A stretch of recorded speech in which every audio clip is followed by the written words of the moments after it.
1992 શ્રીનગરના લાલ ચોકમાં હું તિરંગો ઝંડો ફરકાવવા ગયો. દેશભરમાં ઉચ્ચાટ હતો, શું થશે. હજુ તો ધ્વજ ચડાવીને વિધિ પતાવીને હું એરપોર્ટ પહોંચ્યો. મને 2 ટેલિફોન મળ્યા. પહેલો ફોન પ્રમુખ સ્વામીનો, બીજો ફોન મારી માનો. ભગવાન સ્વામિનારાયણ બધું સારું કરશે, તો સહી સલામત આવી ગયો.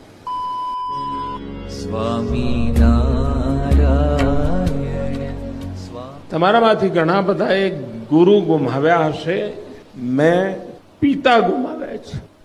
કેટલા બધા વર્ષોનો નાતો. જ્યારે જાહેર જીવનમાં મારી કોઈ ઓળખાણ પીછાણ નહોતી, એવો એક સામાન્ય માનવી, ત્યારથી લઈને એક સંતાનને જેમ પાલે પોષે મઠારે એવો લાભ મને પિતૃતુલ્ય પ્રમુખ સ્વામી પાસેથી મળ્યો.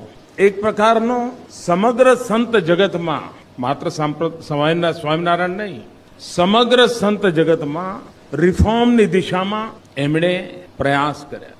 મારા ભાષણો થવા મળ્યું. હું જાહેર જીવનમાં આવ્યો, રાજકારણમાં આવ્યો, મુખ્યમંત્રી બન્યો. તો પ્રમુખ સ્વામીજીને ટાઈમ મળે, પ્રવાસમાં હોય તો મારી પાસે વિડીયો મંગાવે ભાષણની. પણ 2 કે 3 દિવસ પછી ફોન આવે કે ભાઈ આ શબ્દ તારે ના બોલાય, તારે હજુ ઘણા કામ કરવાના છે અને તું આવી ભૂલ કરે છે. કોઈ અખબારે પણ મારું ધ્યાન નહીં દોર્યું હોય, કોઈ મારા રાજનીતિક વડાઓએ પણ નહીં દોર્યું હોય. પ્રમુખ સ્વામીના એક વાર નહીં, આવી ઘટનાઓ ડઝનો વખત બનતી. દિલ્હી અક્ષરધામના શિલાન્યાસની વિધિ હતી. પ્રમુખ સ્વામીનો આગ્રહ હતો કે મારે આવવું, પૂજા વિધિમાં બેસું. મેં કહ્યું બધા મોટા મોટા લોકો છે, મને ક્યાં તમે આમાં.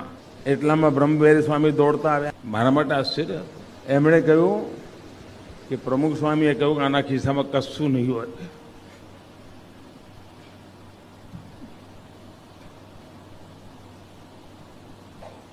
પૂજામાં દાનમાં મૂકવા માટે એની પાસે કંઈ નહીં હોય. આ પૈસા તો એની પાસે મૂકી આવો. અને એકચ્યુઅલી મારા ખિસ્સામાં કંઈ નહીં હોય એ એમને ખબર હતી. અબ્દુલ કલામ એમ લખતા હોય કે મેં જે દેશનું 2020નું વિઝન બનાવ્યું છે, એ વિઝનમાં અગર કોઈ એક વ્યક્તિની અમિટ છાયા હોય તો એ પ્રમુખ સ્વામીની છે. ઉત્તમ સંત કોટીની મહાન પરંપરાના નિયંતા, આવનારી સદીઓ સુધી અસર પેદા કરનારું વ્યક્તિત્વ.